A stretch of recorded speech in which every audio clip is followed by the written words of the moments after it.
तो हेलो दोस्तों, आप लोग कैसे हैं। आशा करती हूँ कि आप लोग जहाँ पर भी होंगे स्वस्थ होंगे, मस्त होंगे, अपने अपने कामों में व्यस्त होंगे। दोस्तों, स्वस्थ और मस्त रहना भी चाहिए।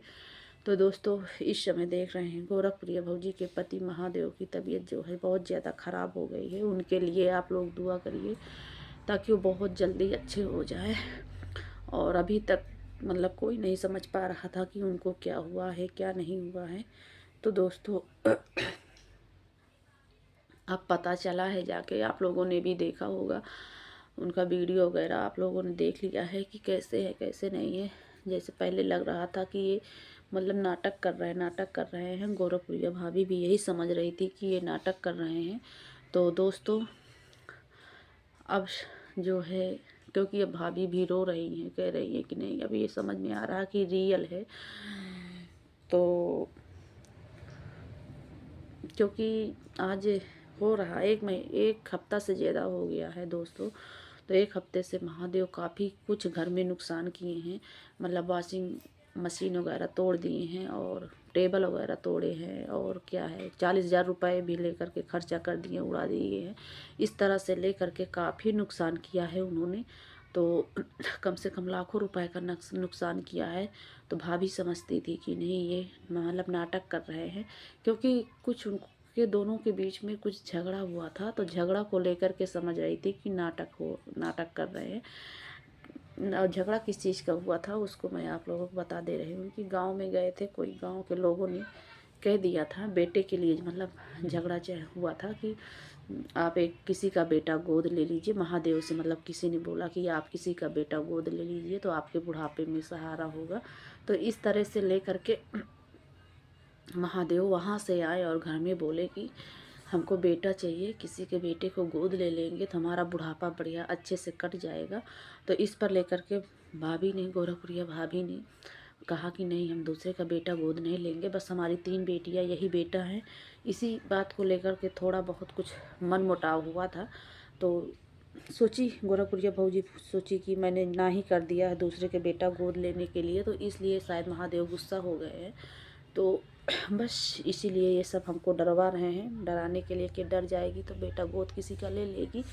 तो इसीलिए वो रियल में नहीं समझ रही थी। वो सोची कि ये नाटक कर रहे हैं हमको डराने के लिए कि डर जाए तो किसी का बेटा गोद ले ले। तो इसीलिए वो मतलब इतना ज़्यादा सीरियस नहीं समझी कि ठीक हो जाएंगे 2-4 दिन में। लेकिन आज पता चला है उनका कि रियल में दोस्तों उनको कुछ हुआ है, मतलब नाटक नहीं है। क्योंकि देख लीजिए, भाभी भी रो रही हैं। अब उनको समझ में आया कि ये रियल है, कहीं अपना दिखाए हैं सुनाए हैं। तो उनको अब समझ में आया है कि रियल है। तो मतलब ना खाना वाना नहीं खाते थे, ना खाने देते थे किसी को घर में, ना खाने मतलब खाना खाते थे ना खाने देते थे। तो इस तरह से लेकर के दोस्तों आज एक हफ्ते से ज़्यादा ड्रामा चल रहा था। लेकिन लोग समझ नहीं पा रहे थे कि ये रियल है कि मतलब ऐसे है। लोग समझ रहे थे कि ये नाटक कर रहे हैं, लेकिन अब समझ में सभी को आया घर में कि ये रियल है।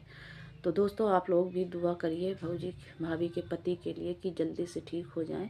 और हम लोग तो खैर दुआ कर ही रहे हैं कि भगवान करे वो जल्दी से ठीक हो जाएं, क्योंकि उनके 3-3 बेटियां हैं घर में और भाभी भी काफ़ी परेशान हैं।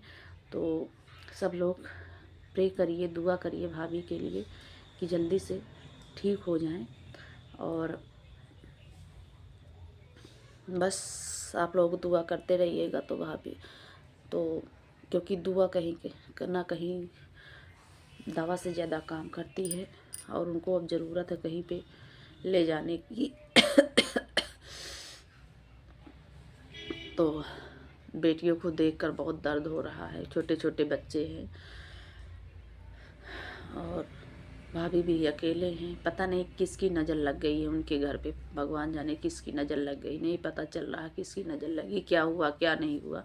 आजकल दोस्तों किसी के ऊपर विश्वास नहीं है, कौन क्या कर दे पल भर में, कब किसको क्या हो जाए किसी को कुछ पता नहीं है। तो सभी लोग दुआ करिए, हम लोग भी दुआ कर रहे हैं। आदमी कहता है ना कि दुख होता है तो कोई मतलब दुख, जब आदमी के पास खाने को नहीं होता तो उसके पास कोई गराहनी नहीं आती। लेकिन जब खाने को हो जाता है ना, तो एक से एक दिक्कत, एक से एक प्रॉब्लम, मुसीबत आती रहती हैं दोस्तों। तो ठीक है दोस्तों, फिर मिलेंगे आप लोगों से नेक्स्ट ब्लॉग में, तब तक के लिए बाय बाय।